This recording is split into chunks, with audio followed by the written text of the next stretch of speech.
Webinar has started. Oh, yeah. Oh, There we are. Very It, official. it is official. We got the live version now, and we can Yeah. we can all stare at the floating head. It's Dan Horton. So welcome everybody. You are in the right place if you are here for the Experienced Officer webinar. So we've got our recruiting team here, and we're excited to have a webinar specifically for folks that are currently employed at another police agency. And we're here to answer your questions, tell you a little bit about the New Westminster Police Department, and everything is going to be kept anonymous if you want to participate in the later Q&A. So let's get to know my fabulous colleagues here. I'm going to invite each of you to say a few words about yourself and where you're currently working. And let's get it started off with my colleague, Sergeant Justine Thom. Hello, everyone. Sergeant Justine Thom. I feel like if any of you have ever paid attention to anything online, you've heard me blab a lot. But I'm currently the sergeant in charge of our recruiting team here in US. Brad is currently kind of seconded to our recruiting team and helping me out. Oh, you're And my boss. yeah. And Dan Horton, who I very much appreciate also, is on my recruiting cadre. So we're kind of a little mix here, but welcome. All right. Well, yeah, I am Brad Wardner, and I am currently kind of in a mix bag of units. I am currently doing the experienced police officer recruiting. So obviously, me and Justine are working hard at that, and I am also in our community engagement unit. So if you've ever been to New Westminster and you have ever been to an event, you have probably seen my face there. So that's kind of my mixed bag of what I do. And obviously, I love both things that I am doing. You're disregarding the fact, Brad, that your face is on every event that I go to in a banner Yes. format. So it's I try to always keep like I'm that taking a secretive. photo with Brad. I literally, after our fall social, received photos of people taking pictures with me in the banner form. So it's always fun. you never miss an event this way. I never miss an event. Over to you, Dan.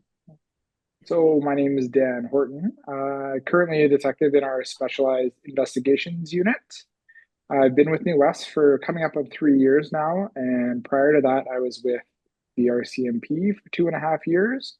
So, I can speak from experience about coming over as an experienced police officer. Well, Dan's Dan. currently in a cave somewhere. We're not Yeah. sure where, but You might suddenly see his dog appear out of yeah. nowhere. Yes. Is also a floating head. That might happen in this webinar. This webinar is full of everything right now. Yeah.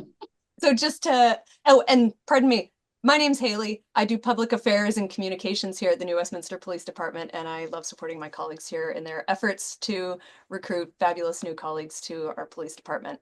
So just an outline for this evening. We're going to start off with a short presentation, and then we are going to I'm going to ask a few questions of my colleagues, and then we're going to jump right into a Q&A. So I invite Justine and Brad and Dan to start the Take the presentation. reins and take Yeah. over. We're gonna see, you might see how wonderfully tech savvy we here. I'm gonna share my screen and Brad's gonna tell me when he wants me to change screens. So we'll see how Yeah, this is gonna go here. it's gonna go well too. We'll see how long before I cough, and you can see I have no voice, and things are great. Oh goodness, what one? Oh, I'm wanting this one. There. Do all of you see the Oh, we sure see it. looks good. Okay. Okay, we ready to get started, Brad? This is all Yes, yours. we are ready to start on your screen sharing and my Okay. presentation. Okay, here we go.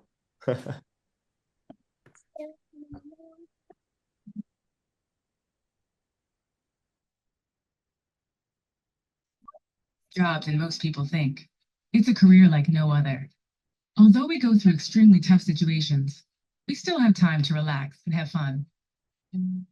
We have a vibrant downtown, yet we still have a small city feel, where you are connected to the whole department and community. I have been involved in some amazing assignments, working with community nonprofit partners and local businesses. I have also been involved with the Gang Suppression Unit and Integrated Regional Units. I continually grow as a person and build my skills as an officer. There is never a dull moment at my job, and it's always an adventure.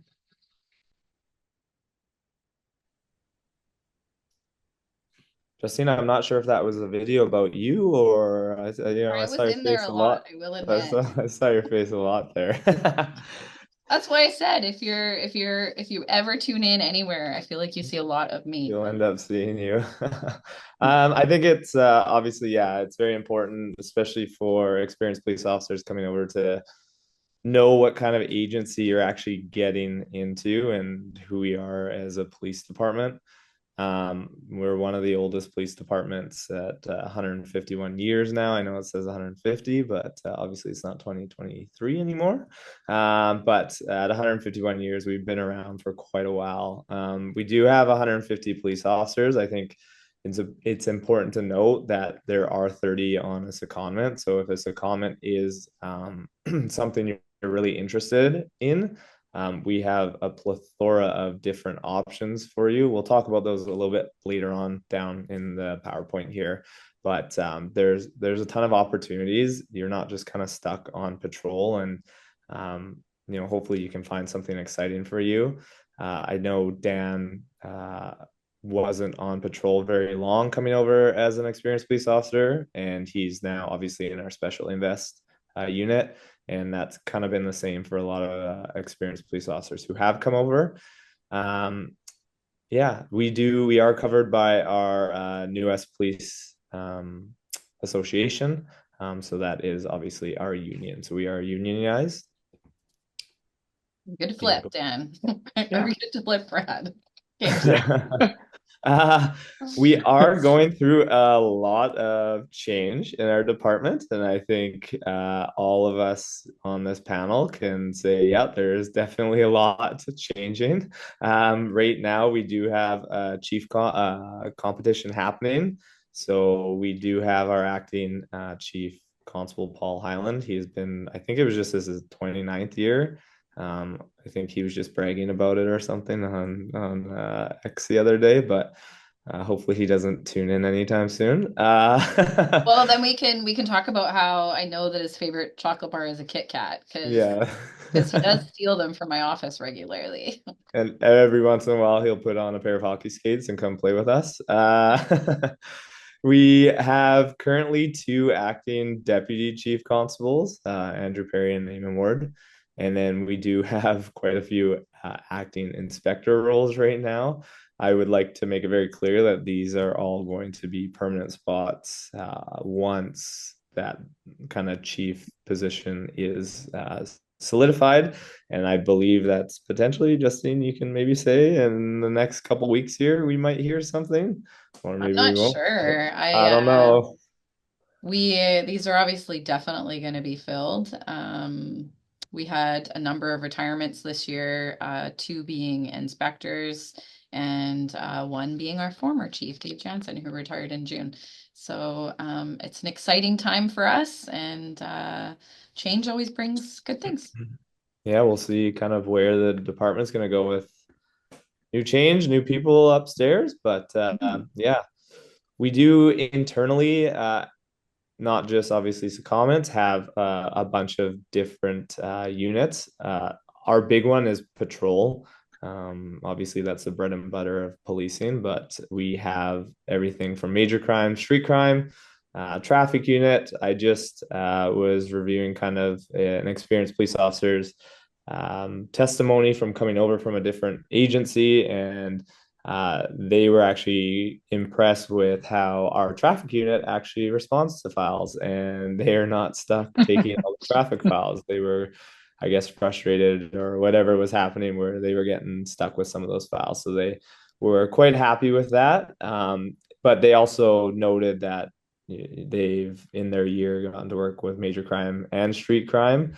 and have gained valuable experience from them just from that. So even though they're still a newer police officer, they're getting experiences that you wouldn't necessarily get if you're just stuck doing patrol all the time. And I think that's something that's pretty cool about our department is we can have you work in some of these sections. Maybe you aren't necessarily applied to them, but we'll give you a little bit of a secondment to them so you can gain the experience. You might find out, street crime or major crime is not for you, but to go up there for a couple months and get those experiences is something that we offer, and I think that's pretty cool.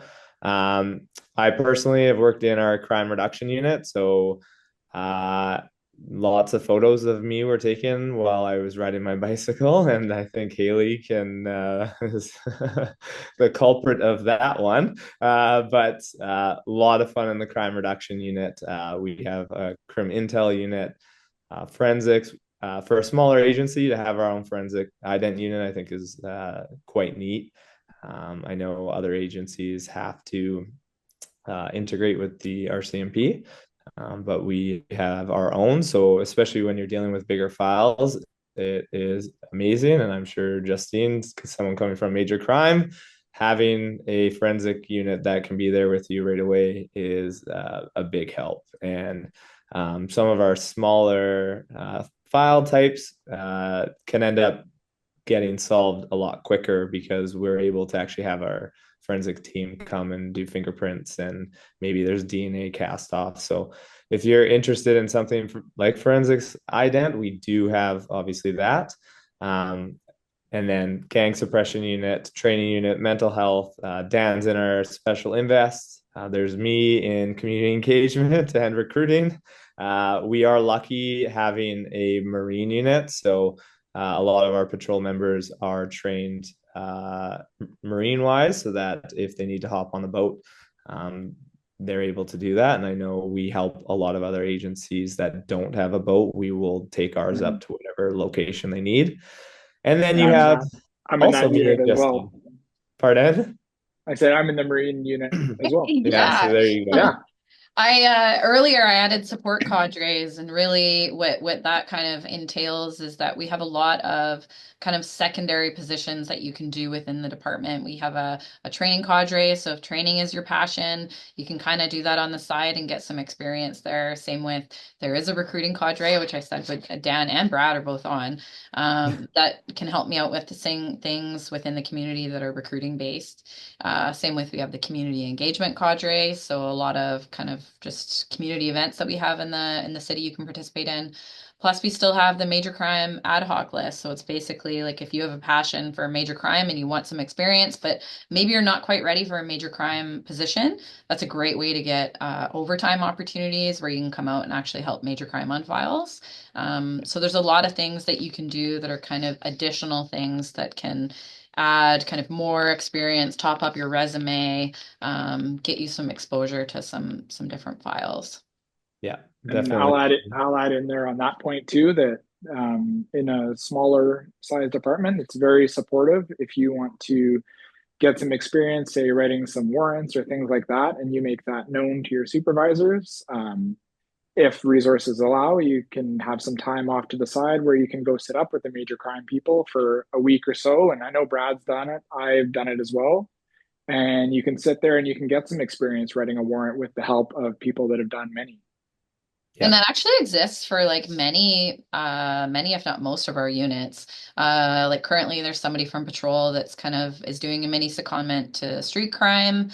Yeah, it definitely happens in major crime a lot. We've had people that have done mini secondments to kind of special invest, and same with gangs.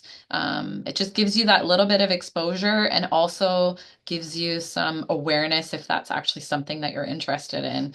Like I can tell you, and I think this still exists, is that a lot of times when people get into policing or when they have some exposure to policing, they think that street crime, like doing the surveillance and drug work and those like large scale files, that's like the sexy stuff that people want to do.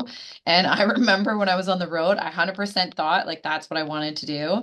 And I got a mini secondment up there for about a month. And at the end of that, I realized that is not my cup not like that's not my thing. I am so awkward when it comes to surveillance and stuff like that. Versus Yeah. other people like excel in that area. And without that exposure, you're never going to actually truly know if that's something that interests you or not. So these oftentimes really allow people to kind of develop their career path, I would say. Yeah, I definitely agree. I've had the opportunity to do a couple of different kind of support sections and have learned what I like and what I don't like. And we won't go much further from there, but same sort of boat as Justine. Are we good to flip to the next one, Brad? Yes, please.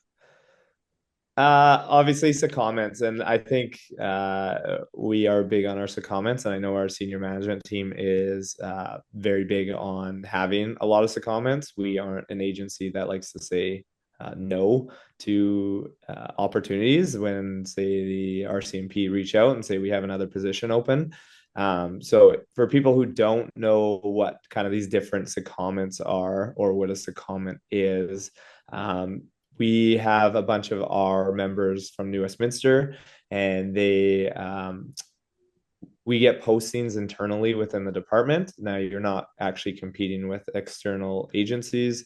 You're just competing for that one New Westminster spot, which I know is really nice for a lot of people. I've had the opportunity to compete in some of those, and it definitely makes it a lot easier when you're not competing with the whole Lower Mainland.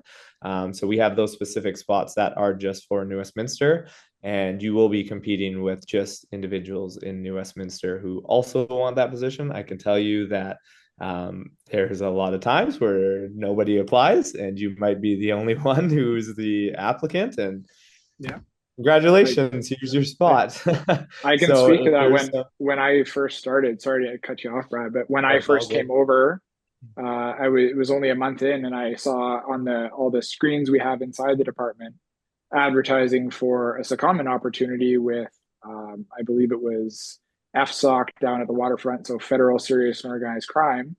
And I thought, oh, that's pretty cool. I've never even seen a posting for a spot like that. And then a few months later, it was posted again. And I said, oh, another spot. So they said, well, nobody applied. I said, what do you mean nobody applied? People at other agencies would kill for a spot like that, and nobody is applying. And on the second go around, I think one person applied. So the opportunities we get for secondments, there's many. Yeah. Yeah, it's actually wild. And I think that's a misconception when it comes to policing organizations, because a lot of people think that you need to go big to have opportunity. When the grand scheme of things, we have a ton of internal positions, but we also have all of these secondments. And when it actually comes down to it, sometimes you might be the only person that's competing, or other times it might be like, three, four, five people that are competing, and your chances of getting that position is much higher than somewhere that might have 50 people competing for a spot. I can tell you there's never going to be an issue with releasability. If you have won that spot is yours. You're not going to be overlooked or passed on because where you're working can't release you. That's not going to be a thing here. And I can tell you without giving names, anecdotally, we've had that happen here, where somebody was really passionate about a particular position, particular secondment at their other agency. They had pushed for that spot repeatedly, had won the competition, but were not able to get it because of releasability. They came here, I think they did just over maybe a year on the road, and that spot came up. They applied for it and got it. So it ended up being full circle that they were able to leave their other agency, come here, and end up pretty quickly, smoothly transitioning into the role that they actually wanted. Which, yeah, people think you gotta go big to get what you want, and in reality, that's just not true. Yep, definitely. So that's kind of a little backstory of what a secondment is, especially if you're not from the LMD and you're from obviously another province. I don't necessarily know what their secondment situations are, but the first one, we have the integrated homicide team, which Justine was on. And I think there's some people who love it and some people who don't. It takes a lot of time. I think Justine loved it. We have our Combined Forces Special Enforcement Unit. Super easy to say, right? That makes a lot of sense, but it's the gang unit for the whole Lower Mainland, and they definitely travel outside of the Lower Mainland as well. So if the interior needs any Well, assistance and with for special projects. CFSU, there's three different kind of opportunities. There's an investigation spot that we have, or a few investigation spot where you go and you do those large scale files. There's the uniform side of it, that if you want to be part of like the uniform gang task force, like that's what they do. And then there's the surveillance side of it. So depending on where your level of interest lie, there's opportunities there. Definitely there for you. Yeah, a ton of opportunities. So we have multiple members there right now because we do have obviously the invest, surveillance, and the uniform side of things. So I think we have 4 or 5 members there right now, just in their different roles. Everyone's favorite, the ERT team. We have openings for that right now. We have someone who just went and did phase 1 and did amazing. Shout out to them. We have our dog section. So currently in New West, we do have 2 individuals who are puppy training. And then we have 2 dogs right now that are working in the LMD. I feel like if you pay attention to any of our social medias, they're going to be flooded with adorable puppy photos. And they're definitely up there right now, courtesy of cute. Haley posting those. Yeah. Integrated road safety unit. So that's traffic basically in the whole Lower Mainland up to Whistler Pemberton. Impact. So if you, once again, like a surveillance style team, they are dealing with a lot of stolen autos. And I think we have 2 members there right now, if I'm not mistaken. And the people who have been there absolutely love that position. Federal serious organized crime, once again, a position that we have, I think, 4 spots. And if you kind of big drug files, human trafficking, all that sort of stuff is something you're interested in. Maybe you live in Vancouver or Richmond and you want something a little bit closer for whatever your reason is, then going to New Westminster is something you can apply to. And I know we have some airport positions. BC Municipal Undercover Program, that is literally undercover police officers as infiltrating organized crime organizations. Hopefully nobody is a part of that watching this right now, but that's who's that is who is infiltrating your organization. Instead, that is national security. So, terrorist organizations, they're dealing with that. I would like to point out a lot of these are out of Green Timbers, so your kind of starting point will be in Surrey. Some of them are different locations, though. BC Hate Crime Team, we just had someone go off to the hate crime team. I can't speak to it as much, but I think they deal with a lot of homicides as well now too, don't they, Justine? I'm not sure. I'm pretty sure they're like helping them out a lot with a lot of homicides that are Yeah, they happening. do. They do work with like the E Division serious crimes a lot, I Yeah. think, and other various units within. So even if you're seconded to one specific unit, you may be asked to help out another unit and get a little bit more experience in something else too. Right. Yeah. So you're It's getting a lot of experience there, a lot of major case management as well. a lot of Um, secondment roles. There's tons of overtime opportunities as well. Yeah. Yeah. So we do have a secondment to the Justice Institute. So maybe, training is something that you're really into and you want to train the up and coming new recruits. All of our Lower Mainland and, kind of Victoria, Saanich, Nelson agencies come to the Justice Institute, which is in New Westminster, and all the training is done at the Justice Institute. So you get seconded up there as Wilson employed sergeant. So it would be a sergeant pay position. So for some people that aren't looking to get promoted, but still want to get that sergeant pay, it's definitely a good spot to go to.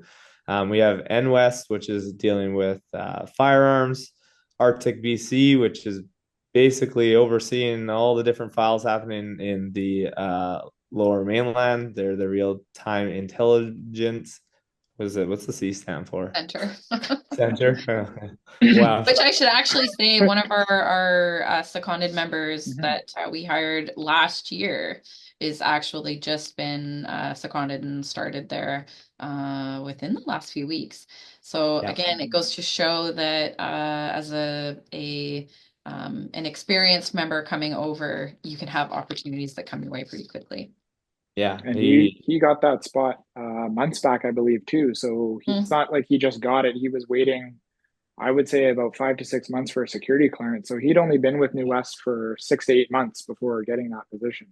Yeah. So Yeah. experienced police officer coming over, getting that position. I mean, that's a pretty cool thing. And now he's going to be there for a bit. So, and I think that worked for their family as well. It was a good position for them to go to. So, a lot of opportunities there. And then iCars is basically we used to have integrated, or we used to have it in-house story, where we would investigate all our serious collisions. Recently, we switched over to iCars, which is going to deal with all those serious collisions that are happening in New Westminster. What I should add is just because something doesn't exist either on the units that we actually have internally or the secondments doesn't mean that it's never going to happen. We often times have new secondments that come our way. Like we've had a position that came up for witness protection. Like we actually had somebody go off and do that. We've had Air One secondments come up. We've had a variety of things that come up where it ends up being that we just don't have the interest necessarily for somebody to take it. So if you're someone that has a passion for something, oftentimes you can articulate and to management, and they will navigate to actually make that happen. Same with on the in-house specialty unit side of the things.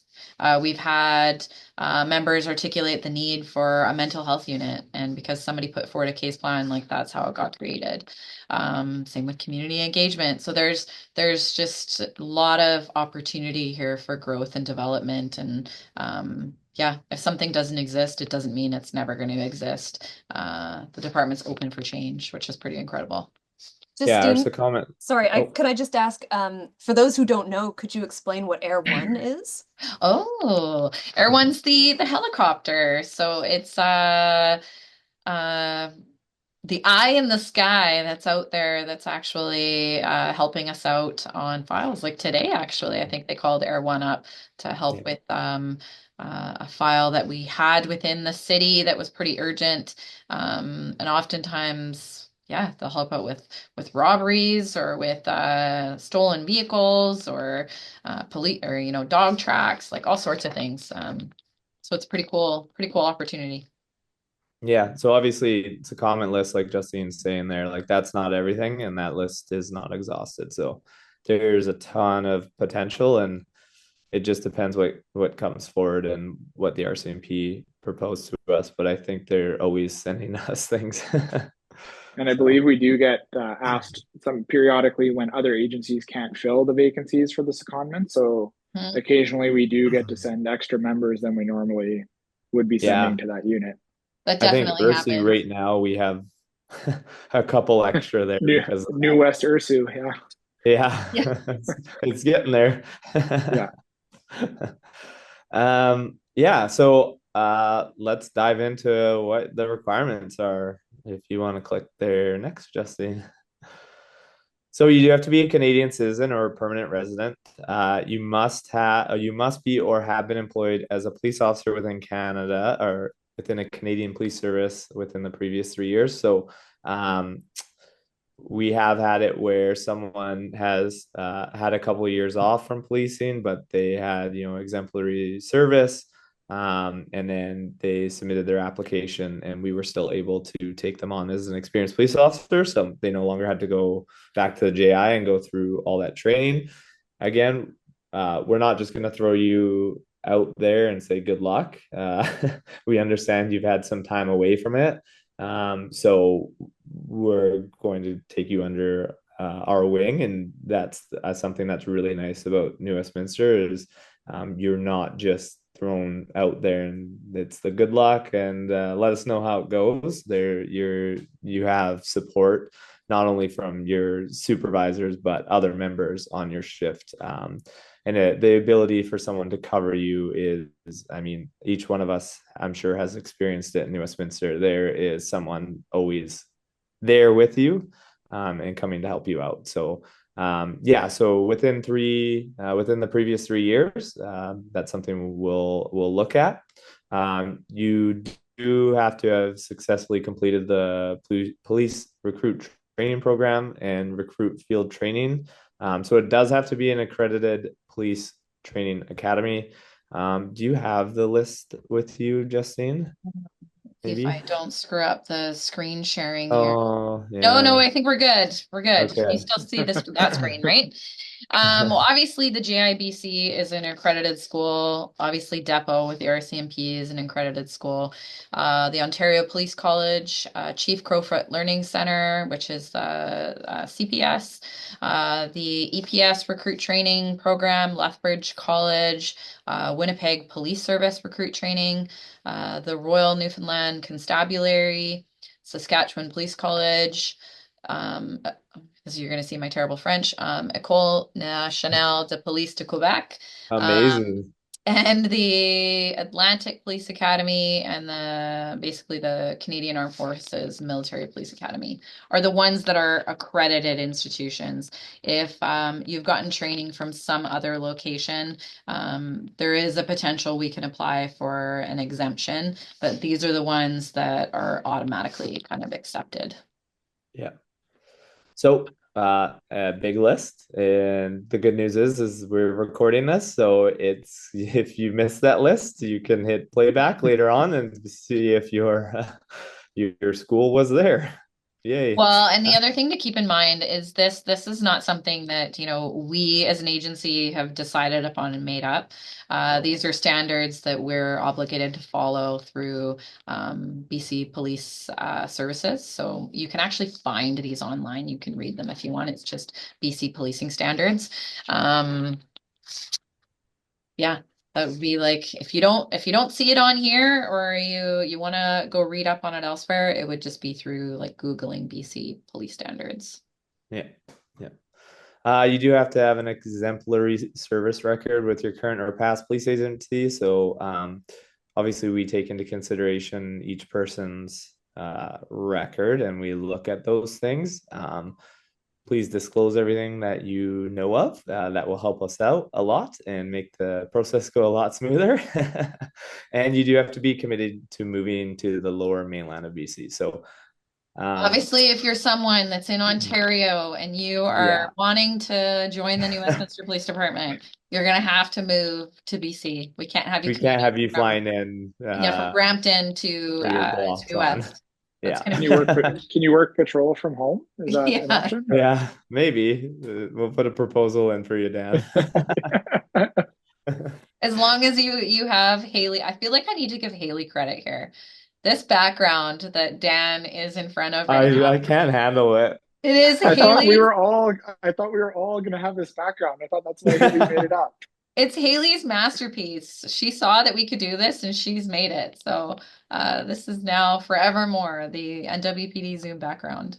We will continue to have Dan's floating head for every webinar. So the application process. So it is a pretty smooth process, pretty quick and easy. We have an online application and long story short with that, you have to go to our website and you can click on exempt police officer and that will kind of take you to a page where it will allow you to click on something called Bamboo. Through there, you will submit a cover letter and resume to us. And we'll receive that, we'll review it, and then we'll send you the application and security clearance questionnaire. The nice thing with ours is it's a living, breathing form. So I know when I first applied, and I'm sure everyone else here too, When you had to write more information, you had to get another piece of paper, and then you had to write on that piece of paper, page number it, and submit it with your documents at the police department. We understand you're wanting to keep things hidden. So nice thing is this is submitted online. You don't have to come to us for that. We do have a one-way video interview. This is a new AI thing. AI is the way of the world now. You will submit, is it 4 questions, Justine? I believe it's 4 questions. It's 5 questions. That's They 5. are, and let me be very clear in that they are generic questions. They are not behavioral style questions. They are informational based questions that give us kind of a better understanding of you as an applicant. It just speaks to kind of your own personal qualities and beliefs and that kind of stuff. So don't panic about that. It's easy peasy. It's done at home in, wherever you want to do it. At most, it'll take like 25 minutes to do. And it's only me and Justine who are seeing that. So if you're wanting to keep things confidential, there's only the two of us looking at it. So that doesn't go out, that doesn't go anywhere. That's just between obviously myself and Justine. So And that exists as well for the application. So if you were to apply here, it's this process is entirely confidential until we reach the point that it's not confidential and we need to actually reach out to a former agency. So it will be Brad and myself that are actually navigating this process. Yep. Then there is a combined panel interview. So nice thing is this is done over Zoom now. So you don't have to come to the province and do this and then be like, oh, I wonder if I pass, and then fly back home or wherever you are. We do this all over Zoom, and usually 2 to 3 individuals will be on that panel. It'll be probably Justine, our staff sergeant, maybe our inspector, potentially. And this is kind of those behavioral based questions where you're getting that star format. You will be sent in an email exactly kind of how those questions are going to look, and the competencies that we're going to be working through with you. But it's also a time for us to, obviously we're not meeting in person, but talk to you in person and get to know you a little bit better. Then we do our background investigation. So it says we have our polygraph examination. That is something that if you are from Ontario, because you don't do a polygraph at all, we do have to have the polygraph examination with you. What did we say? It was 3 years, under 3 years, 2 years. Justine? 2 years, under 2 years, and you've completed a polygraph, you won't have to do it again. Over 2 years, we do make you do a polygraph examination again. We do have a medical evaluation and a psychological assessment, and then our executive interview. So I want to make it clear. So in these kind of stages with once you pass that Zoom panel interview, when you get into the background investigation and our executive interview, which is kind of with either our deputies and our chief, we want to get that done as easy as it is for you, and we'll try to get that all done within a week, so you're not having to travel back and forth. It might be at this stage where we're having to reach out because we're doing references to your agency, but that's something we confirm with you prior to doing so, and make sure that's okay with you. In reality, the intake interview is just with a background investigator. It's going through your disclosure package. References as an experienced officer, it's 10 workplace references and 5 personal references. Not all of those are necessarily contacted. And then, for the polygraph examination, if you've never done one before in your current agency, you will need to do one with us. If you are over 2 years service with your agency, you're going to need to redo the poly and the medical and the psych. So if it's under 2 years and you've done those 3 things, you don't need to redo them. We'll accept from your previous application. So pretty quick process. This honestly, it could be done start to finish in 2 months or less. Yeah. That's our goal. It just depends on how quick you also are responding to us. If it takes 2 weeks for you to respond, then obviously we're probably not hitting our 2 month 1 to 2 month goal, but that's obviously in the applicants field for doing that. So, And I think you left out a key point there of we don't have to do a POPAT or a pair yeah, or the thing that yeah, everyone dreads. No, those things, it honestly is really, really shortened. It's really your paperwork, that one-way video interview, a panel interview, which is done by Zoom, even if you're oh, hold on, let me go back. Even if you're within the Lower Mainland, we will do this by Zoom to yeah. allow you to have some additional confidentiality. We realize that if you walk in here for an interview and run into somebody that you know, that you might not be ready for word to get out, and that could potentially happen. This is our way of making this a confidential process, so the only the people that know are the people that actually need to know.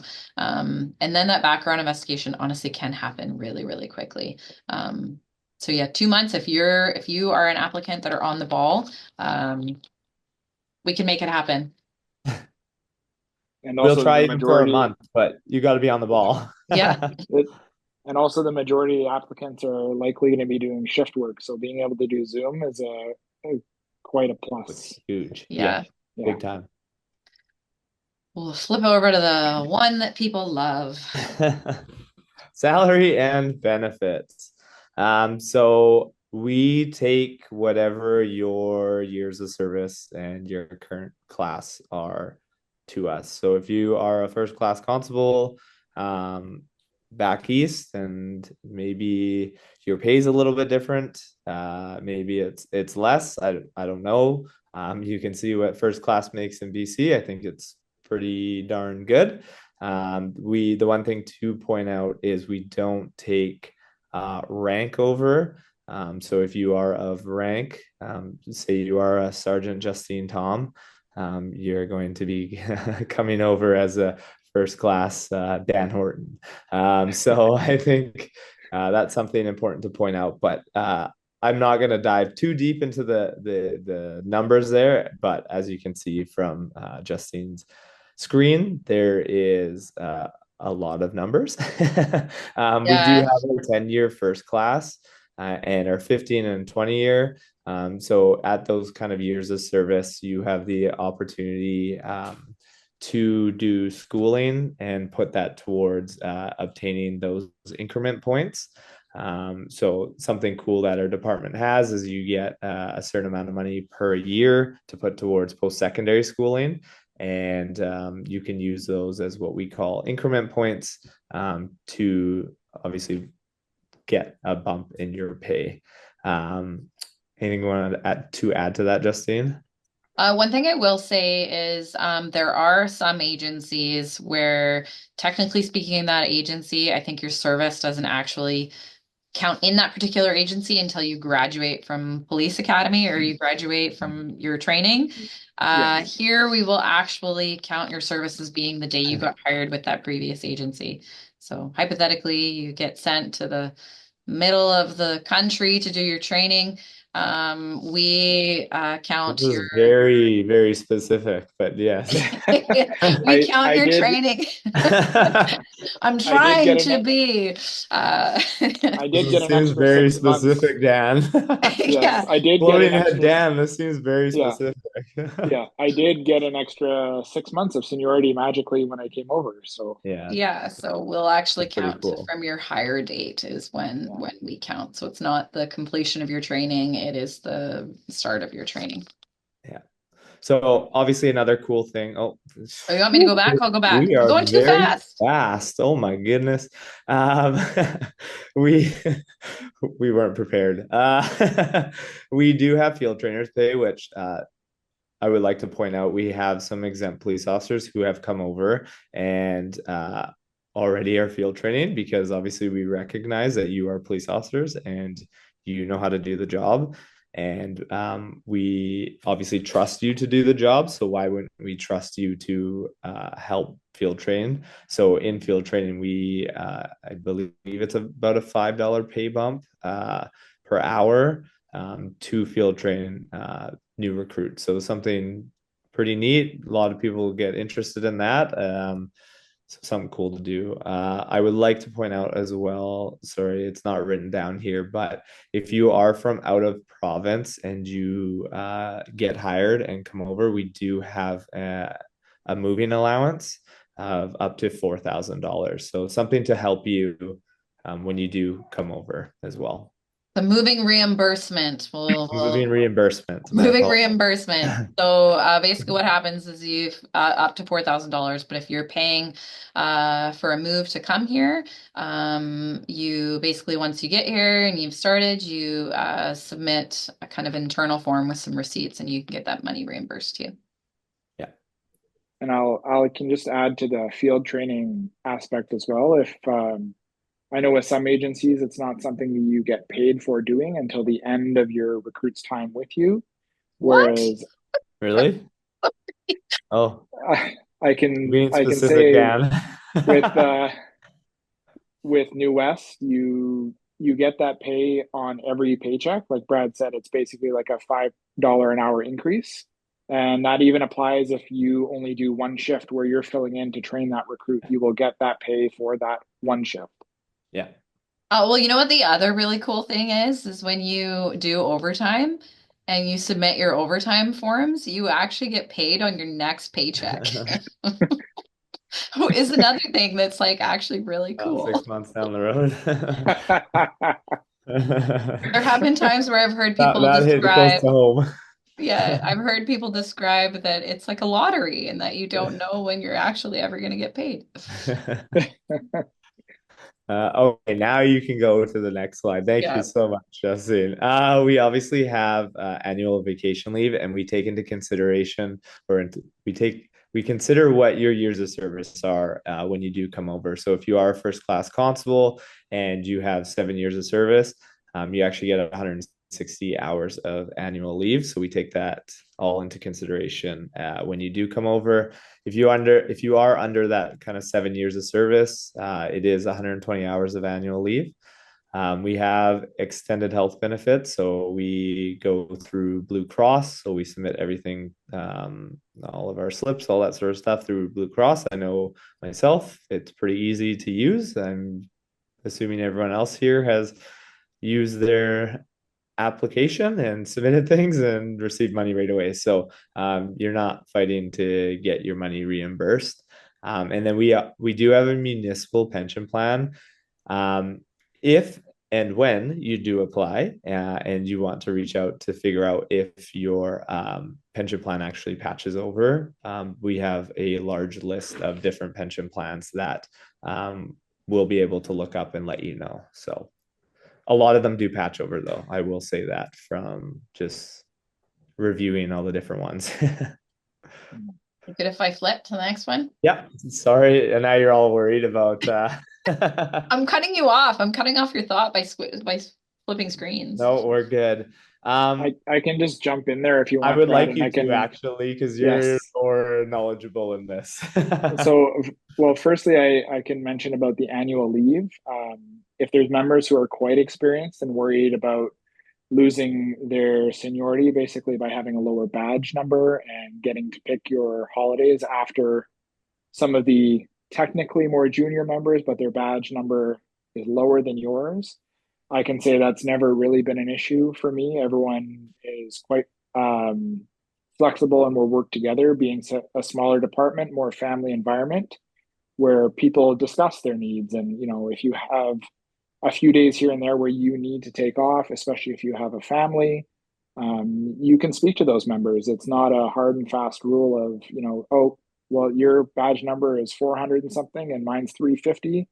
You're out of luck. You can have, you know, November 5th off. But That's Well, your one day. that, to be honest, is something that I found consistent like throughout my 15 years here. Like there's obviously something to be said for respecting like rank and seniority and years of service and all that kind of thing. But at the same time, this is such an easy organization to chat with people about, like the fact that yeah, like the chief will pop in my office and chit chat about whatever, or you know, you have you have these genuine conversations with people that are in the department, regardless of the rank. So it does make it really easy if there's something that's come up to actually engage with somebody and bring it up and be like, hey, I've had this come up. Do you think you could take care of this for me? Or do you think we could switch or whatever the case is? And I, I that's been my will I experience. will add to that, Justine, too. I think something that's really nice about New Westminster, that when I was on a secondment with a certain place, um, the one thing I found is when it comes to rank and seniority is you follow that rank specifically. So if you have a corporal, you're going directly to the corporal. If you have just a sergeant ahead of you, you're going directly. Whereas I find in New Westminster, it's a very open door with anybody. There's not anyone being like, "Well, I'm a bigger rank than you. You must come to me." It's like very, very open door in that regard, and we are able to actually have relationships with our um, sergeants and our corporals and our staff sergeants, right? Like it's not something that you're uncomfortable being around these individuals, which I found when I was on secondment. So I think we're pretty blessed in that regard. Where you might not necessarily be joking around as much with your sergeant. It just depends. But yeah, that's my personal experience. I I think it's pretty much the same for everybody in the department. So Yeah, absolutely. And I can even provide a real example going back to the annual leave of I had only been with New West for I think 8 months, and I had a family trip plan and some resourcing changed, and I was the lowest person on the seniority. And a member who had well over 20 years of service volunteered to give me his vacation time that he had booked because he really wasn't doing anything. And, he didn't have to do that. And I really appreciated that. And I was pleasantly surprised at uh, at the results of how friendly people are. yeah, yeah, it's definitely noticeable. So Dan, do Yes. you want to talk about some of these benefits here on this screen? Do you have a lot of knowledge, courtesy of a constable in our department? Yes. Specifically, so I'm on a personal note, like we're expecting a third child, and we recently, with our latest collective agreement, have a very good parental leave. So we get topped up to 100%, and that leave is shared with your spouse. Um, I mean that 100%. That I I don't know how you cannot take time off. I mean, um, and then as well. Sorry, I'm just trying to get my screen shared back on here. Right, and then we've also got the gratuity leave. Sorry, my screen share is very small. Uh, Because you're in a cave, Dan. I'm gonna be honest. Because you're a floating head, Dan. I hit some button and I don't know how to get it Oh back to the no. share thing. But There's your third child dad. You'll see him on yeah, the dad jokes actually yeah, on our yes, on Instagram. So we have all different kinds of leaves. So even though myself being a 5-year member, I only get 120 hours of annual leave. We also get other leave in other leave banks. So in total, we do get a substantial amount of time off. So we do get the year's worth of statutory holidays. All those hours get put into a bank for you to use whenever you want to add on to your annual leave. We also have a system in place called gratuity leave. So is it, I believe, every quarter? If you don't call in Really, sick, yeah. yeah, quarterly is at 8 hours. yeah. So you Yeah. get 8 hours into a bank, and if you don't call in sick for the entire year, I believe you get a bonus eight. Yeah. So You'll end up with if 40. yeah, if you don't call in for an entire year, you get an extra 40 hours for you to take anytime you'd like. And I believe gratuity leave is the one that you can also cash out. Yeah. Yeah, all Yeah. of our leaves we can cash out in money if you want them, except for float leave. Yeah. And float So leave, yeah, basically accumulates if you work more than 80 hours. So it can go up really quickly, especially on patrol. So you end up with like way more time off. I do Yeah. miss that. Yeah. Yeah. I think there's something interesting to note too with our leaves is I've heard from other some of my friends at other agencies, it's not as easy to just take random days off, where a lot of their leave is specifically chosen, and they're kind of clawing at it to take that extra time off. Whereas, having float leave, if your bank fills up and you're like, okay, well, I want to take a couple days off here. If we have the numbers, it's no problem for you to text your boss, hey, can I take the day off? And more than likely you're Yeah. gonna get a yep. So I think that's Yeah. the really nice thing as well, is it's a quick text message of, hey, I have the hours. Can you book me off? Float leave, stat leave, grat leave, whatever you want to take. You're probably getting a yes, and that's that. You're not getting called back in. You're not on call. You're none of that stuff. You are enjoying your night and not worrying about it. So I think that's pretty nice too. And Well, if you're and someone, you're forgetting Brad, because you are like the person for sure that does this. Is anytime you do overtime, you have the option of taking it in money or leave. And I've heard Brad say before that he loves his time off. So I feel like a good chunk of the time, whenever you do overtime, you're putting in Yeah. as leave. So it ends up being that you also have like an OT bank to draw from, Yeah. which is accumulates the same way as what overtime would be. So if you're doing like a shift extension, and you do 3 hours, it's actually worth more than 3 hours, just Yeah. based off how our Mhm. kind of pay structure works for overtime. which I believe does differ from some agencies where they're not giving you, you can bank the hours, but you're just getting the straight hours, or you get the overtime pay. You're not getting that double credit for hours into a bank. Ooh, I didn't know that. Ugh. That might have Like changed, but if you That get is called out, unacceptable to me. if you yeah. get called out for some sort of shift and you're coming in for overtime, you and say you do a 10-hour shift, you could choose to put that 10-hour shift into 20 hours of overtime leave. So Not saying I've never done that one. so yeah, your overtime can your leave can accumulate pretty quickly that way. Yeah, Um, definitely. I'll speak to the job sharing piece just quickly. So we do have the option of basically job sharing. It's used in the past kind of instances where it's been used is people that are coming back from parental leave that um, maybe have some kind of childcare kind of family complexities, and they navigate basically doing like part-time or job sharing if it's like sharing a shift, and that's kind of for a period of time, but it's allowed people kind of that smooth transition back into work, just depending on kind of work-life balance and whatever your family needs are. Yeah. Okay. Ooh, contact Okay. Yeah. information. I added my name at the bottom there. It made me feel good about myself. I'm like, oh, I'm a part of the recruiting team now. I better add my 100%. name.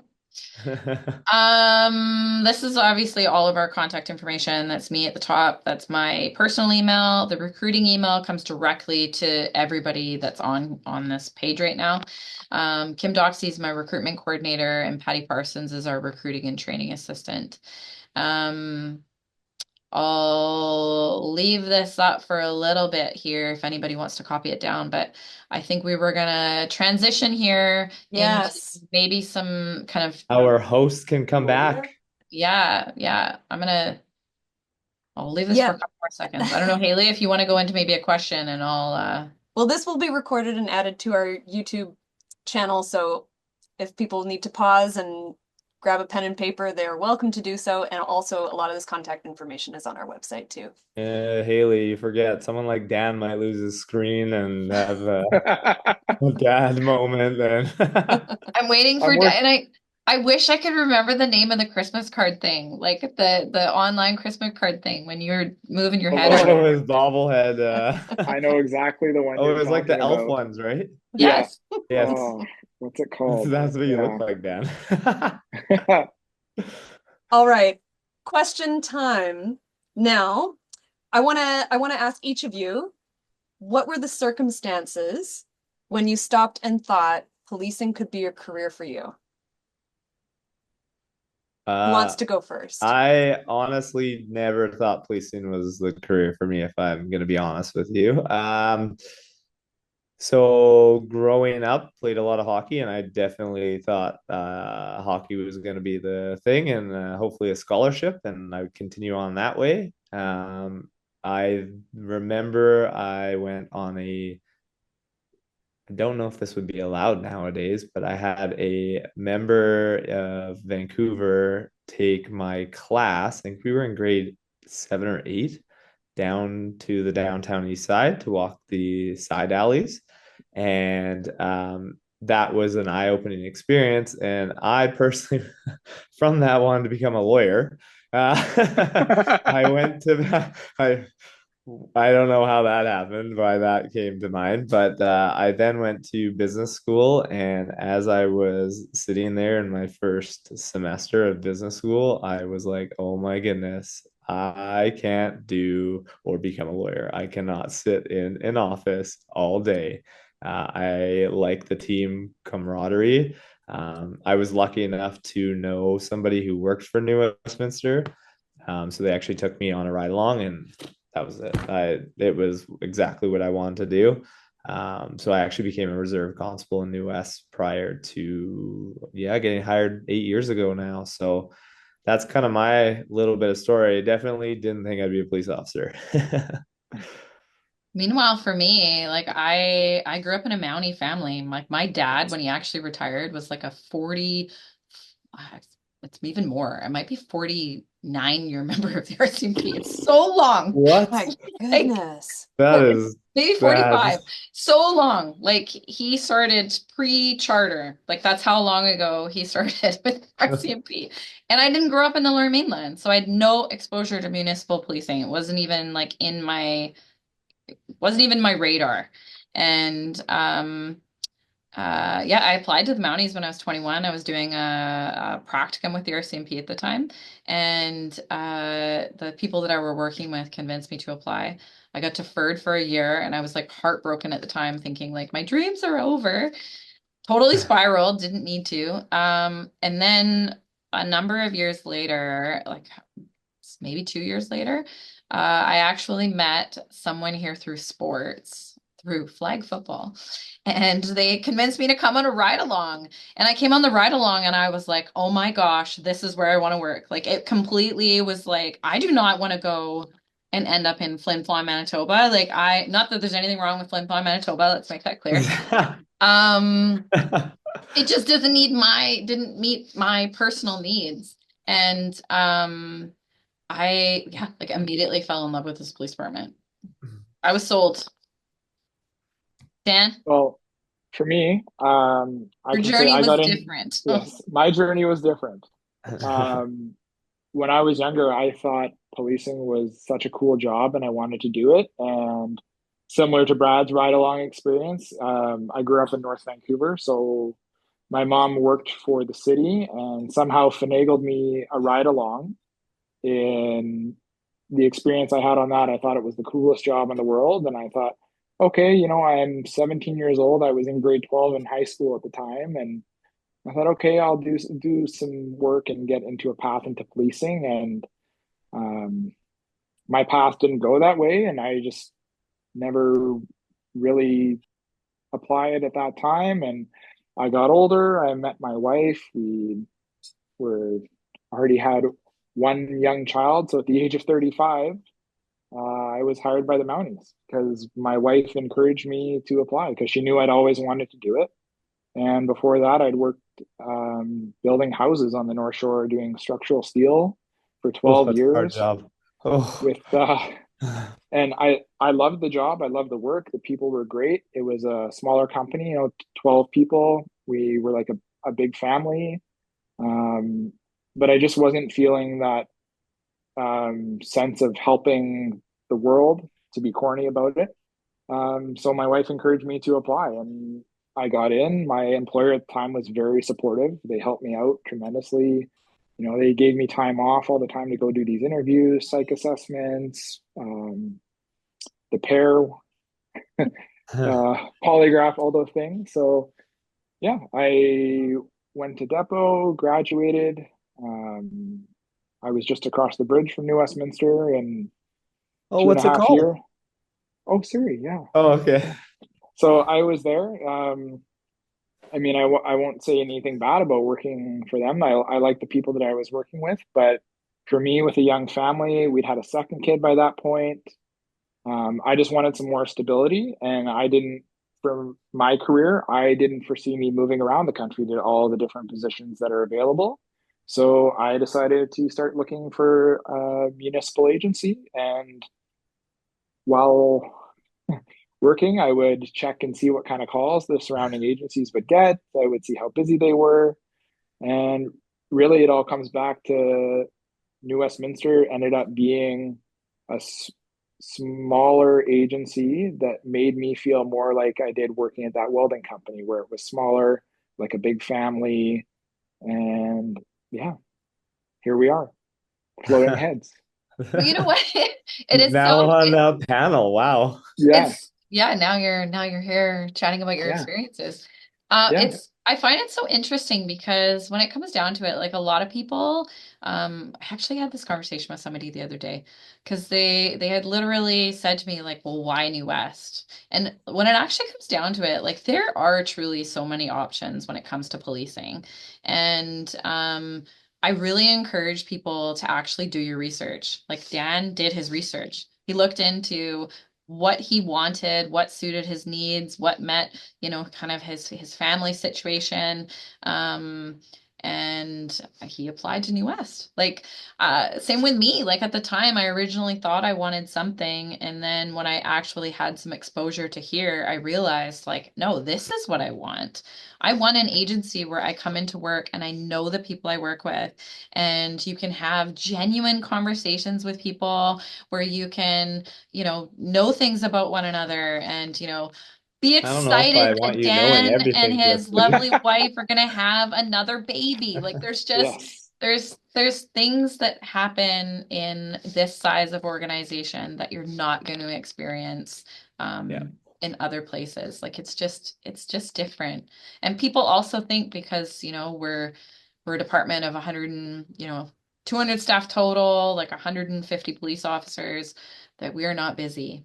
And I can tell you, like in my own experience, even like when I went back for block 3 from block 2, I remember chatting with other people from other agencies that are from much larger organizations that it was like I had way more exposure to like such a broad range of stuff that you actually get to investigate or you get to have like an actual like huge part in and people think that that's not the way it is when it's actually totally not accurate. Like we are busy here. Mhm. I Yeah. think not only that, yeah, we're busy, but if you want to be good at something, so like if you're good at domestic violence cases, let's say, or you're good at impaired driving, or you can kind of create your path of, you know, being that forefront of taking those files and working through those files. And I know we've had some people who have gone on mini comments into Dan's section who are really passionate about kind of different files that SIU has. And they're really good at it. So if that's something that you're interested in, I mean, we're very lucky that it's not just call to call to call. It is like you have the opportunity to really grow and expand your knowledge of policing. It's that nice like blending of where you're busy, but then you also get to actually investigate files, and then you also get to be proactive and figure out like what exactly it is that you're excited about that you want to work on. If you're somebody that loves, doing impaired driving investigations, there are lots of times on the road where they'll just decide as a shift that they're going to do impromptu roadblocks and do stuff like that where you actually get exposure. If somebody realizes that, that there is a certain type of file that or a certain thing, like say you really want experience writing a search warrant and there's a file on the road that somebody's taken that they're going to have to do one. People are working to actually help you out and get you that experience. So like it's not like out for yourself, it's really like you and the team. Yeah. Yeah. Yeah. Excellent job, everybody. All right. I think we'll do one more question. This one will be to Dan, and then we will jump into a Q&A. Does that sound good? Just thinking about the time here. Yeah. All right. That works. You All are right. our moderator. Yes. Wonderful, You're in wonderful charge, moderator. Haley. Take Well, it away. it's a bit of a democracy here. So, so Dan, what is some advice you can give to someone who is potentially in the same boat that you were in and you were looking to move over? What advice would you give? Other than apply here because we're awesome. Yeah, I would say generally just send emails or call Justine and talk to her. I can't tell you how many times I called and talked to Staff Sergeant Kumar, who was the recruiting sergeant at the time. Sorry, my young one. I love it. Yeah. This is amazing because I know exactly what's happening in the floating Yeah. heads world. Yeah. Yeah. So many phone calls, many questions, and sorry, guy. Yeah. But yeah, just I would say ask all the questions you want. There's no silly question. Honestly, like one of the things that we really strive to do is actually be accessible to answer questions.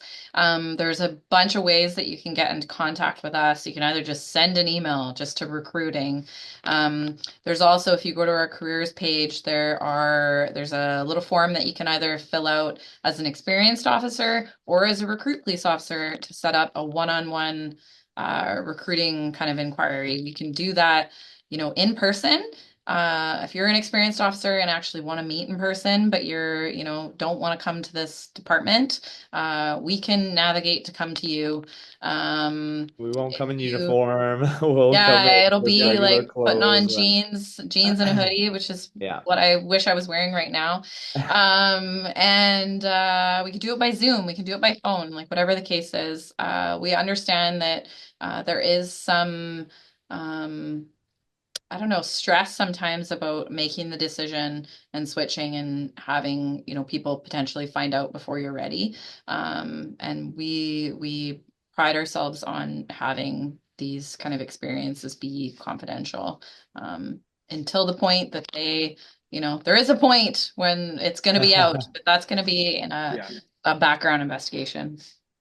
And you're going to know that that's coming. Yes. We're not just going to Yes. surprise you and you're going to have your We're supervisor. not all of a sudden going to contact your supervisor and say, Yeah. hey, so-and-so has applied to our agency. We'd like you to give us a reference. Like, we're going to give you the opportunity to share that to those, so it's not sprung on you. Yeah. And speaking of confidential, we're gonna hop into the Q&A portion of the evening. So if you're not familiar with Zoom, there's a Q&A button at the bottom of the screen. Click that button, fill in your question. I won't be reading any names whatsoever, so don't worry about that. And we will answer your questions. So as best as we can. yeah, so ask away. And I'll direct the question to whoever I think will provide the best answer. Oh no. Yeah, it's get ready. Oh no, I don't like that. I think Feels like The Price is Right or something. Yeah, I'm gonna refer everything to Dan, who's got his child coming into the screen. He's in the bath now. this one is for Sergeant Thom. Oh yes. If I am a successful applicant, how flexible is the start date? Totally flexible. I can tell you how our process works when it comes to hiring is that we are working with you to figure out what works. Yeah, like we don't want it to be 6 months from now, but we do have some flexibility.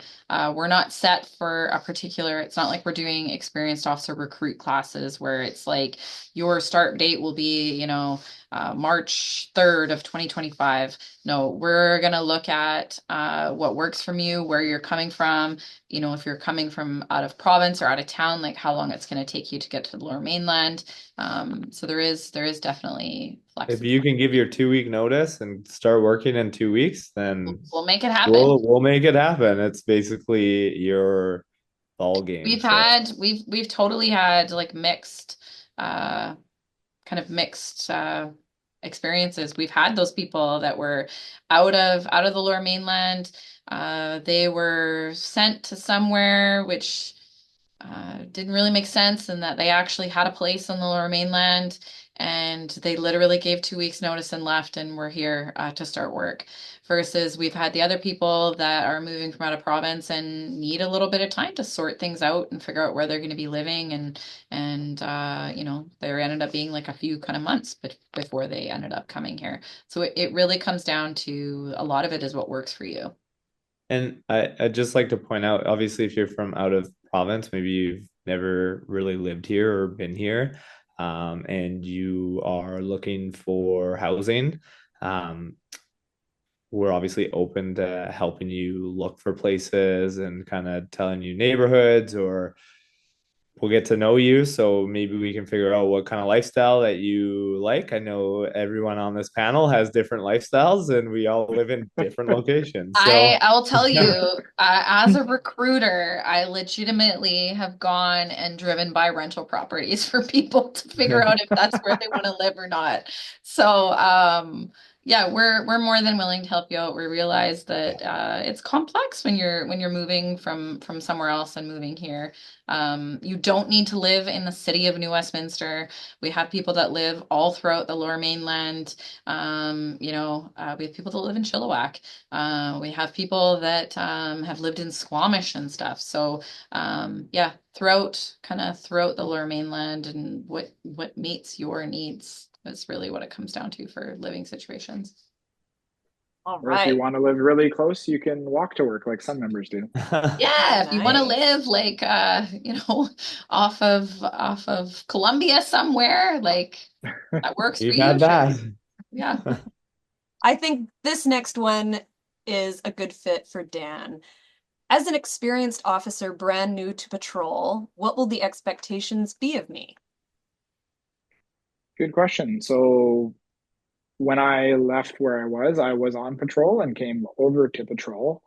Um, and some experienced members with a little bit more service might be worried that, as the by number only, the junior member on the watch, that you'll be saddled with, all the calls that nobody wants, or all the, the late calls, the early calls, everything in between. But I can say it goes along with the annual leave portion of, yes, you may get, the late call being the lowest call sign on the watch, but you're not going to be getting every call that everyone above you doesn't want to take.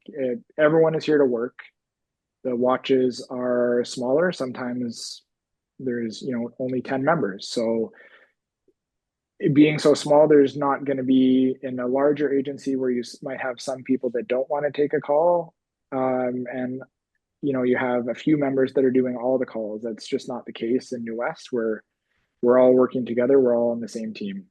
Yeah, and if you're getting that late call, you're not alone on it. It's not like, all right, well, we're Yeah. off for the shift. It's like everyone's collaborating now because, well, now the next shift is coming on. So guess what? They have your keys and they're on the road and everyone's collaborating and getting the file completed. So you're not working super late, which I think is awesome. I've had Everybody's 5 members end up helping me on a file, so I'm not here till noon the next day. Oh, everybody's really willing to help out. There are times, like even not even necessarily on the road, like in major crime, where you're working on something and your teammates are here with you and are like, I don't actually have a task. Like, give me something to do that I can help you to like get you out of here quicker.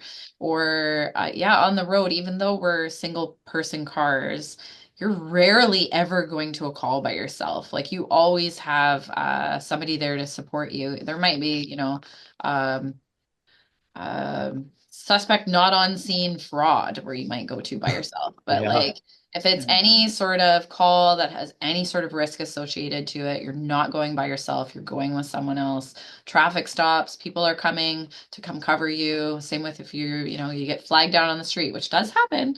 Yeah, people are coming to cover you, which is really nice knowing that your team is there to support you. I 100%. mean, and on top of that, you're not only getting covered by your, let's be honest, your patrol shift, you're also having, if it's a bigger file coming in, the whole department coming on the road. And Today. that happened Yeah. today. So Today. so We you know we're had on the we road. had we had training out of the office dealing with Yeah. stuff. Yeah, community engagement. People are throwing on uniforms, like trying to help out. You don't necessarily get that in other places where everybody is really like hands on deck, wanting to actually participate and be there to lend the hand as needed. Yeah. Very good. Thank you. Um, Brad, I think this one's for Yeah, you. of course. Of course. How are the calls dispatched?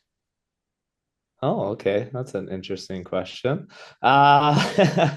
So it just obviously I think the nice thing now is we've brought back call taking during the week to New Westminster. Um, if you're from out of the province, I'm sure you haven't heard of ecom, but we have something called ecom where they are taking the majority of the 911 and non-emergency calls. But we've brought that back during the week, so we're able to take non-emergency reports a lot quicker for our citizens. That's something as a department we noticed was an issue. They weren't getting their calls answered as quickly. So when a call comes in, obviously we are still using ecom for 911 and those big priority files, and they are dispatchers still, but they are prioritized 1, 2, 3, 4, 5, 6. Priority 1s and 2s are going to be the files that are going out the quickest. And then 3, 4s, 5s are kind of in that discretionary phase of where the call taker and the supervisor is looking at the file, determining if it needs to go out quicker or if it's something that can wait. And just saying what Dan has already said, they're not just picking on the lowest call sign. So if you're Bravo 10 on the shift, they're not just going Bravo 10, copy a call, Bravo 10, copy a call. Well, Alpha 1 is sitting there at the office doing nothing. It's quite evenly dispersed. And I know some dispatchers actually have tallies that they make sure they're on top of their tallies of how many calls a certain member has received, and they will then make sure it's evenly distributed. So hopefully that answers that question. Yeah, and it dovetails nicely into the next one. I'll leave this one up for grabs. Who wants to do this one? How busy is New Westminster? What's the call load? Busy. Yeah, Honestly, it really depends on the day. I feel like days are busy. Days are very busy. Afternoon. Yeah, like I think it depends on when you're working.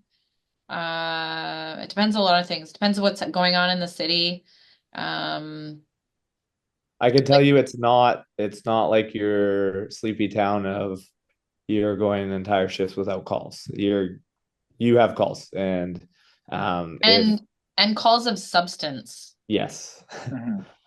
Yeah, they're not just sleepy town files. Like you're working these files, which I personally I like. I think that's a lot of fun. For whatever reason, my luck is that the file just blows up in my face and it becomes something way more than it is. But that's my luck in policing, and I accept that as my career.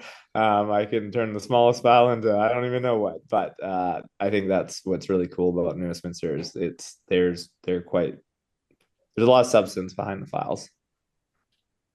Yeah, I remember I'll tell a quick story. When I first got hired, my brother had said to me, like, what are you gonna deal with? Stolen lawnmowers all the time? That's just what he like. I don't know why that was the thing that he picked, but I can tell you, we deal with so much here that's just a broad variety. It's not just stolen lawnmowers. Like we deal with so much here. And I'll Yep. say that the city may be small geographically, but we're very central to the Lower Mainland, so we get a lot of things that come through our city that are causing some of these files. It's not just the residents in New We have Westminster. 5 SkyTrain stations. I'll leave it at Yeah. that. And we've got another question. How would you say the size of the frontline patrol, how does that match up with the call load that we have? I mean, so each patrol shift in general has a watch commander, a sergeant, and a corporal. And then there is, I think, at least 10 constables per shift. That obviously goes up and down just depending on like people taking leave and stuff like that. I could tell you us as an agency in the last number of years, basically we have a backfill strategy to kind of increase strength covering off people being off on parental leave and off on like administrative leave or whatever the case may be. And we are a department that is growing and changing, I would say. Our city is growing, and obviously the police department's growing with it, and it's going to have to because the city is growing up, and we have a lot of towers going in, and the potential for even more towers. And we all know when there's more, there's obviously needs to be more police officers. So, yeah. New Westminster is geographically small, but very dense. Very dense. Yeah, very dense. Justine, this one might be a good one for you. How is morale? I think morale is good here. I don't know. This is like one of those places. Like I've had a couple kids, and I've been off on parental leave, and by the end of my parental leave, actually even way before the end of my parental leave, I genuinely wanted to come back to work because I love the people that I work with, and I missed being around these people and having the experiences and being in this building. There's always like a lot of like joking and laughing and camaraderie, and I don't know, like it makes me happy coming to work. I would say good. I don't know if either of you two want to pipe in. I mean, I work very closely to Dan, and obviously I'm taking jabs at him, and I think we have a very close connection, which is pretty cool. And we obviously have others in our section as well, and I mean, we have it pretty good. We get to joke around a lot, and personally, I don't see the issues. No. So It's supportive. Like I feel like this is a place where if something is going on and you're having an issue with something or Dan's getting another it's just a dog. Is that Dan's doing his mic like, get out of here. You can actually chat with your colleagues about it. Like I find that you get to know people so well here that you can tell when people are off. Yeah. Like when you're working with somebody, you just get the sense like of there's been times even honestly in this job when I'm in recruiting, which my recruiting team, you know, can be pretty small, where I've had people pop in here and be like, "Hey, you doing okay? Like you seem like you're a little bit off." Like for just like maybe it's a time where I have a little bit more stress than other times. And you know how awesome that feels to know that the people that you work with actually genuinely care about you. Like I'll give you a for instance. A couple weeks ago, I wasn't feeling too well, and I called up to Justine and I said, "Hey, let's put it this way: I'm not doing well, and do you catch my drift?" And she's like, "See you later," and I went home. So, yeah, obviously there's support. Yeah. All right, I'm cognizant of time. I don't want this to go too much longer, maybe 5 minutes or so. So if you have any questions that you haven't asked, please type them in, and I will try to answer 2 or 3 more questions in that amount of time. So I think this one's good for Justine or Brad. How long before I can apply for a specialty position? Yeah. Are you okay if I answer this, Justine? Yeah, I'm I gonna think grade this, you on your yeah, I think this is something pretty cool about our department. I'm not gonna say anything bad about other agencies, but I know some agencies you have to wait quite a while before you can actually apply out of patrol. So if maybe you've been on the road for quite a while already and you're looking for that something new, and now you're going, oh, I got to do another 3 years on patrol. That's not the case with us.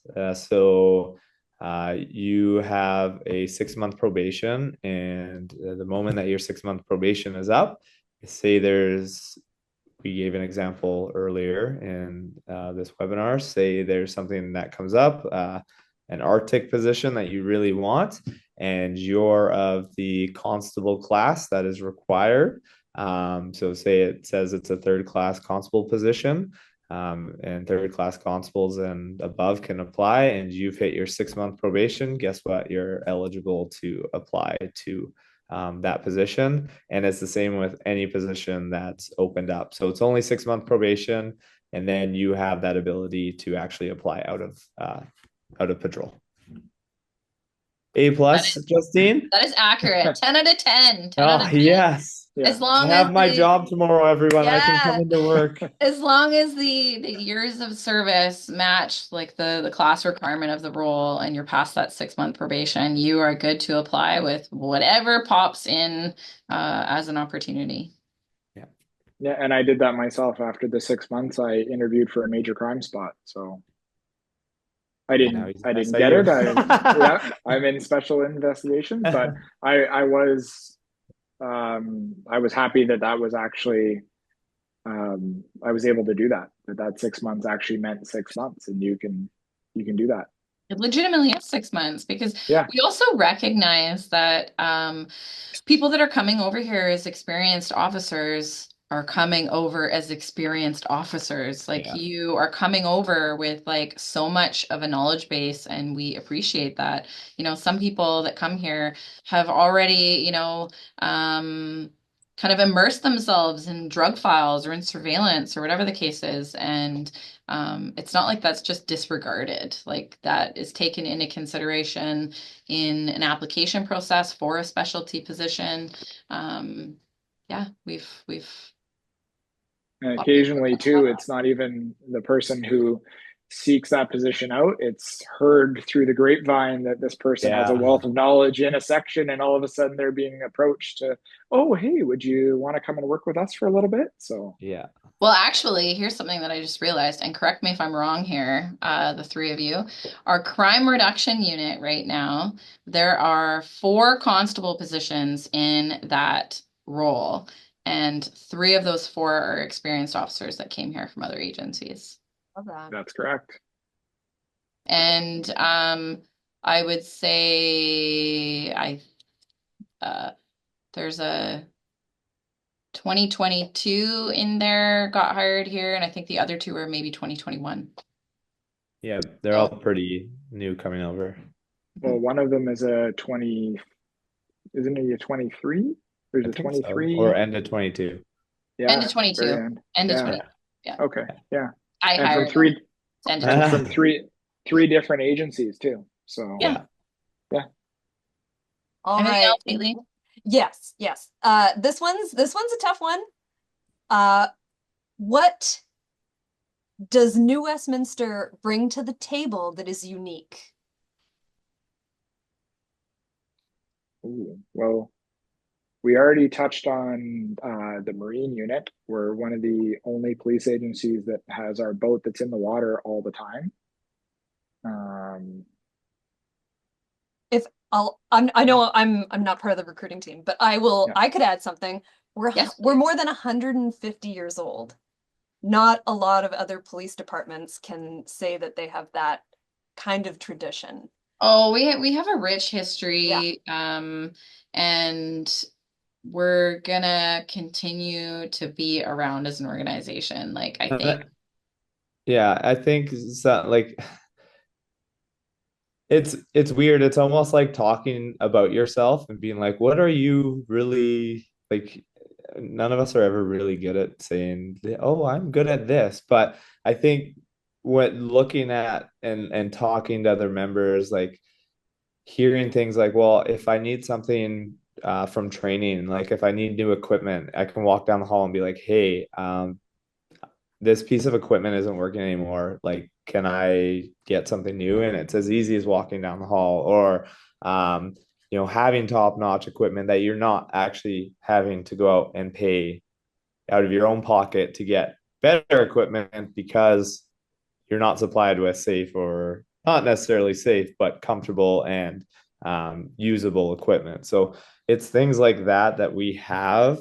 It's things like I spoke about earlier, where you have supervisors that you're actually close with, you're friends with, you're not scared of. It's like it's not this power imbalance of I'm a constable and they are a sergeant and I can't associate with them, like sort of thing. It's those small things that I think end up adding up in the long run that actually make New West unique in what they are or what we are. It's for sure the dynamic and the makeup of the organization and how, staff treat each other, how easy it is to get things done here. Like I really loved my secondment at IHIT. Like I learned so much professionally there and great experience. If I could go back and do it all over again, I would.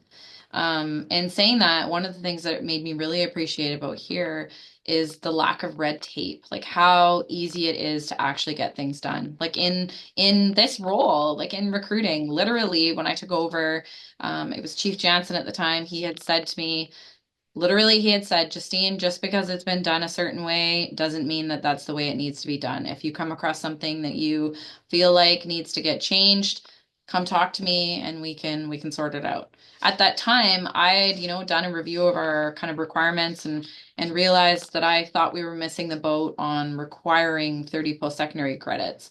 And that there are a lot of great people out there that as new police officers that maybe don't have the 30 post-secondary credits, but have been working in a job with like the skills that we're looking for in police officers that are just would be incredible.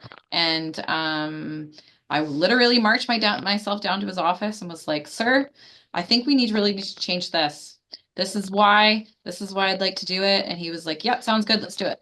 Versus like my experience elsewhere to get things done, you're having to go through, 37 layers of people, and each one of those people are coming back with different advice on something to change on, and that you go to the next person and they're asking you to do the opposite of the thing that the person just asked you to change.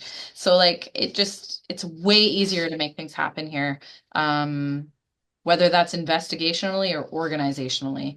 Same with, yeah, the kit that Brad brought up. Like training units always like legitimately looking for things that we can do to help our members out and serve people better. So if someone has an idea, literally march yourself down a training and be like, "Hey, have you ever thought about, this style of flashlight or For this this branded tactic or jacket?" this or Yeah. yeah, yeah, Have you ever definitely. thought about this particular thing for training? Um, yeah, Yeah. like we've had some cool things done because it's people's ideas and Uh, you don't get that a lot of places. I'll add on there as well is I found at New West, there's not this sort of, there's patrol and then there's everybody else. There's no Yeah. divide. Everyone pretty well knows everyone by their first name. I know I routinely go to patrol briefings in the morning at 6 a.m. when I start. And if patrol members have questions specifically to my section, or I have new things that I've learned by going to certain training or conferences, I can share that directly with them. There's no, There's like no Justine plain said, clothes in patrol. Let's put it yeah, that Oh, and way. even I can tell you, like me as a sergeant, I've hired a good chunk, all of our newer recruits since, and obviously experienced police officers since 2022.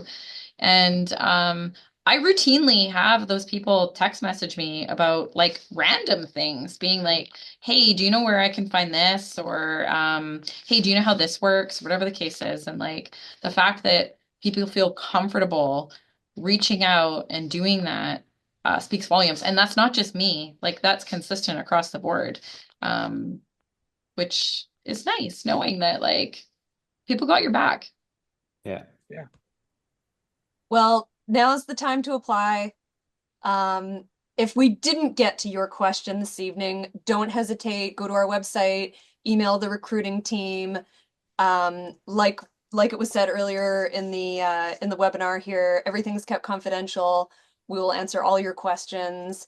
And I want to thank all of my colleagues for joining me for this webinar. I think it was really helpful. And thank you all for coming. Is there anything else I'm missing, Justine, before we sign off? Thanks to the people that tuned in, that submitted questions. Is there anything else? No, nothing I want to add other than thank you very much to the three of you. You're all incredible people, and I'm so happy that you were able to help me tonight with this. Yeah, thank you, Haley, for moderating us and keeping us on track. Not a problem. Happy That to could have lend a gone hand. sideways. Thank you, Haley, and thank you for this groovy background we have here. Yeah. You're welcome. All right, everyone, we'll call it a night. Thank you, and I'll see you all tomorrow. Yeah, I'll see you Good night. tomorrow. Thanks, everybody. All right. Bye.